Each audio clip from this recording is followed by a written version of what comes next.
Este método se aplica a la medición de óxidos de nitrógeno emitidos de fuentes fijas. El cumplimiento de los requisitos de este método aumentará la calidad de los datos requeridos en los métodos de medición de contaminantes atmosféricos. Se recoge una muestra que es evacuada en un frasco que contiene una solución absorbente de ácido sulfúrico diluido en peróxido de hidrógeno, y los óxidos de nitrógeno, excepto el óxido nitroso, se miden colorimétricamente usando el procedimiento de ácido fenoldisulfónico. Cuando se realiza un muestreo, se debe verificar que exista una concentración inferior a 2000 ppm de dióxido de azufre.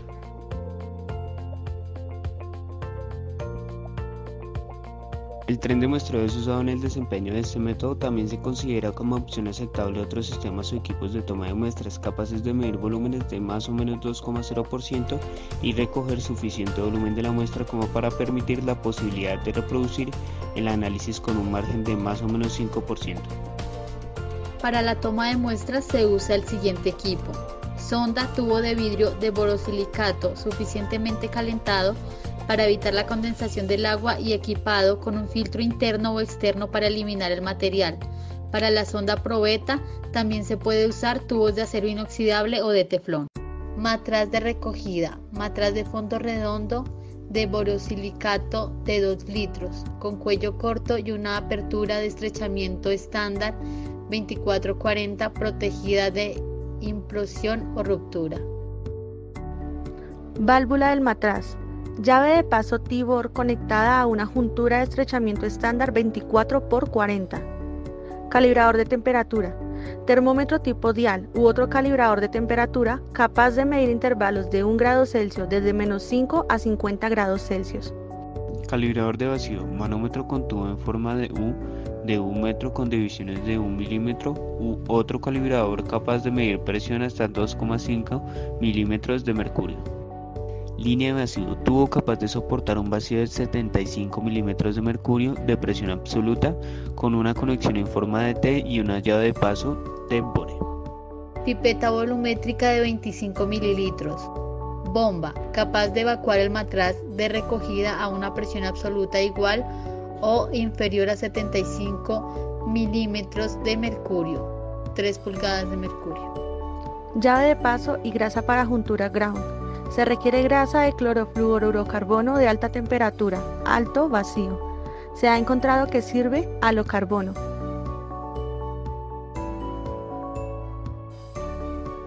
Recipiente para almacenamiento. Se utiliza una botella de polietileno libre de fugas. Probeta graduada, de 50 mililitros con divisiones de 1 mililitro. Botella para lavado de vidrio o de polietileno. Varilla agitadora de vidrio. Papel indicador de pH que cubra un rango de 7 a 14.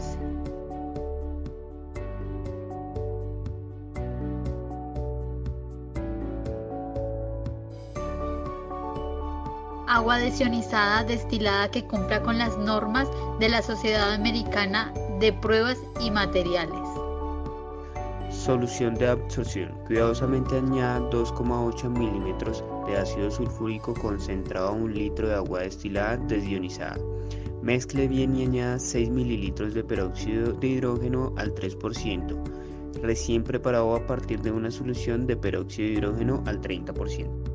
La solución de absorción debe ser usada antes de que pase la semana después de su preparación. Tenga en cuenta no exponer al calor extremo ni a la luz del sol directa.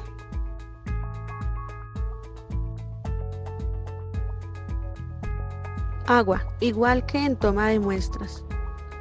Hidróxido de sodio 1 normal. Disuelva 40 gramos de hidróxido de sodio en agua destilada desionizada y diluya hasta 1 litro. Agua igual que en la toma de muestras. Ácido sulfúrico humeante 15 a 18% por peso libre de trióxido de sulfuro. Manipule con cuidado. Fenol sólido blanco. Ácido sulfúrico concentrado muestra mínimo al 95%. Manipule con cuidado. El nitrato de potasio debe ser secado de 105 a 110 grados Celsius durante un mínimo de 2 horas justo antes de la preparación de la solución estándar. Solución estándar de trabajo de nitrato de potasio. Diluya 10 ml de la solución estándar hasta 100 ml con agua destilada y desionizada. 1 ml de la solución estándar de trabajo es equivalente a 100 microgramos de dióxido de nitrógeno. Solución de ácido fenol disulfónico. Disuelva 25 gramos de fenol blanco puro en 150 mililitros de ácido sulfúrico concentrado en un baño de vapor. Enfríe. Añada 75 mililitros de ácido sulfúrico humeante, 15 a 18% por peso libre de trióxido de sulfuro. Manipule con cuidado. Y calienta a 100 grados centígrados durante 2 horas. Almacene en una botella oscura y tapada. Hidróxido de amonio concentrado. Aseguramiento de la calidad de auditoría de muestras. Al verificar el cumplimiento de las determinaciones y dependiendo de la disponibilidad, las auditorías de las muestras pueden obtenerse por parte de la autoridad ambiental competente. La autoridad responsable debe ser notificada por lo menos 30 días antes de la fecha de la prueba para disponer del tiempo suficiente para la entrega de las muestras.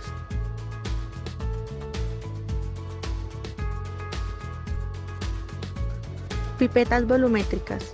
Se requieren 2 de 1 mililitro, 2 de 2 mililitros, 1 de 3 mililitros, 1 de 4 mililitros, 2 de 10 mililitros y 1 de 25 mililitros para cada muestra y estándar, tipo A.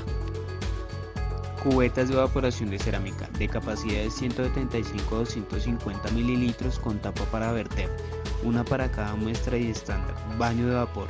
Alternativas aceptables son hornos de baja temperatura o hornillas controladas termostáticamente y mantenidas por debajo de los 70 grados Celsius. Probeta graduada de 100 mililitros con divisiones de 1 mililitro. Pipeta cuentagotas, 3 son requeridas. Matraces volumétricos. De 50 mililitros se requiere 1 para cada muestra y para cada estándar. De 100 mililitros se requiere 1 para cada muestra y para cada estándar y 1 para cada solución estándar de trabajo de nitrato de potasio. Y de 100 mililitros se requiere 1, tipo A. Balanza analítica para medir hasta 0,1 miligramo. Espectrofotómetro para medir la absorción a 410 nanómetros.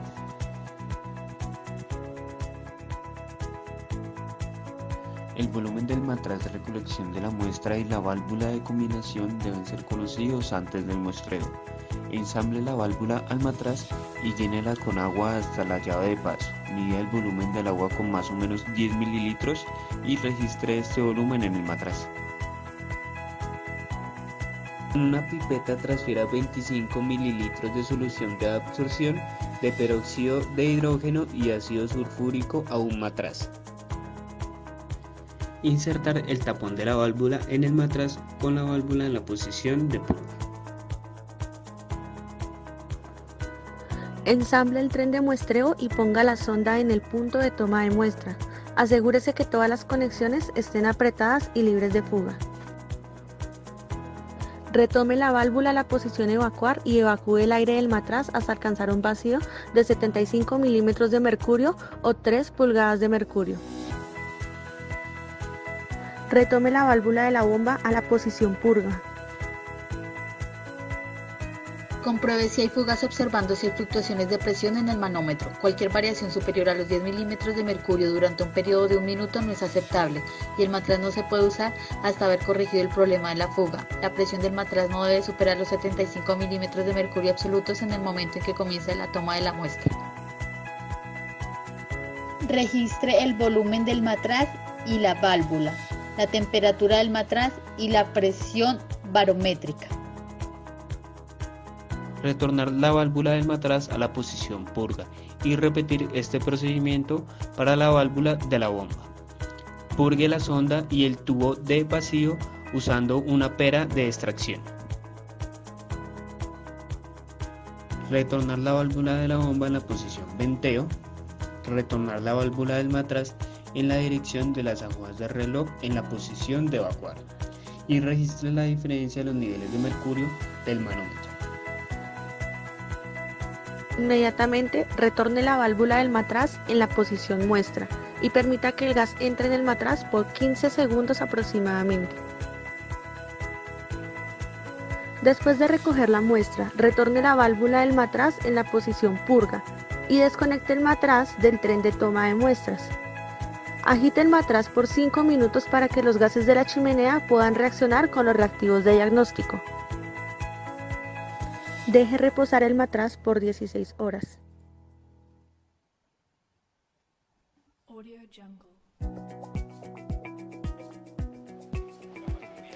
Calibre la escala de longitud de onda del espectrofotómetro cada 6 meses. La calibración debe hacerse usando una fuente de energía que tenga una línea de emisión intensa, como una lámpara de mercurio, o usando una serie de filtros de vidrio que abarquen el rango de medición del espectrofotómetro. Si el instrumento es un espectrofotómetro de rayo doble, escala el espectro entre 400 y 415 nanómetros usando una solución estándar de 200 miligramos de dióxido de nitrógeno, solución estándar en la célula de muestra y una solución blanca en la célula de referencia. Cuando se encuentra un pico en el rango de 400 y 415 nanómetros, la longitud de onda a la que ocurrió este pico será la longitud de onda óptima para la medición de la absorción de los síntomas y de las muestras. Una vez que la escala de longitud de onda del espectrofotómetro esté bien calibrado, use 410 nanómetros como longitud de onda óptima para la medición de la absorción de los análisis y muestras. Determinación del factor de calibración del espectrofotómetro. Case, adicione 0 mililitros, 2,0 mililitros, 4,0 mililitros, 6 mililitros, 0,8 mililitros de nitrato de potasio, la cual es la solución estándar, para series volumétricas de 50 mililitros. A cada matraz adicionar 25 mililitros de solución de absorción, 10 mililitros de agua destilada y desionizada. Adicione hidróxido de sodio a cada matraz hasta que el pH llegue entre 9 y 12. Se aplica. Control de calidad de calibración del espectrofotómetro. Multiplica el valor de absorción obtenido para cada estándar por factor Kc, el inverso menos la pendiente al cuadrado, para determinar la distancia a cada punto de calibración. La diferencia entre los valores de concentración calculados y la concentración real, es decir, de 100, 200, 300 y 400 miligramos de dióxido de nitrógeno, deben ser menor al 7% para todos los casos.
realizar los cálculos es necesario antes que todo tener el factor de calibración del espectrofotómetro que se va a utilizar.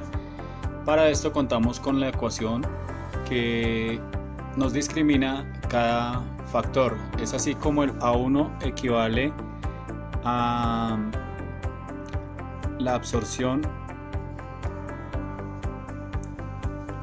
estándar de 100 microgramos de NO2.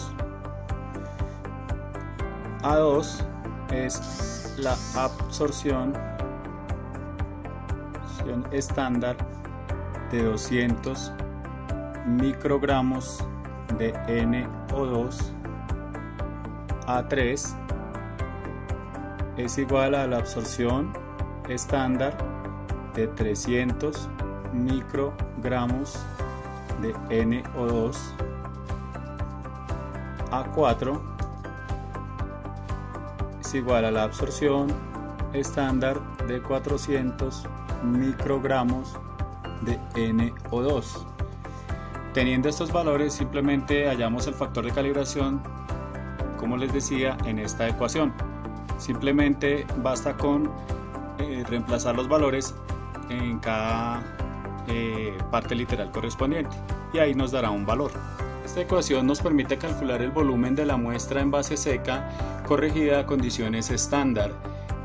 Primero que todo tenemos el BF, que quiere decir que es el volumen de la matraz junto con la válvula menos el volumen de la solución de absorción, que generalmente son 25 mililitros, por eso se reemplaza como 25. Hay que tener en cuenta que estas medidas deben realizarse en mililitros. Acá tenemos la temperatura estándar absoluta sobre la presión estándar absoluta, que se convierte en una constante conocida como K1 en la ecuación, y que dependiendo del sistema de unidades va a tener un valor específico. Entonces, por ejemplo, si yo utilizo el sistema internacional, que para nosotros es el MKS, esta tiene un valor de 0,3858 grados Kelvin sobre milímetros de mercurio.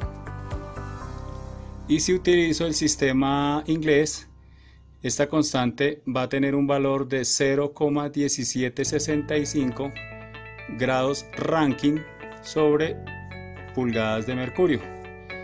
Entonces, ya teniendo esta parte de la fórmula, pasamos a la parte final. Aquí nos indica simplemente es la presión final absoluta de la matraz sobre la temperatura final absoluta de la matraz menos la presión inicial absoluta de la matraz sobre la temperatura inicial absoluta de la matraz. De esta manera podremos obtener el valor del volumen deseado. En esta ecuación vamos a hallar el total de masa de los NOx representado en NO2, donde el 2 representa la alícuota de referencia. Recordemos que este 2 saldría de 50 sobre 25 igual a 2. Este valor puede variar como factor de alícuota dependiendo del volumen de la solución de absorción. En este caso recordemos que generalmente se utiliza 25 mililitros, por eso nos da 2. Este valor puede cambiar en función de la solución de absorción que utilicemos, del volumen.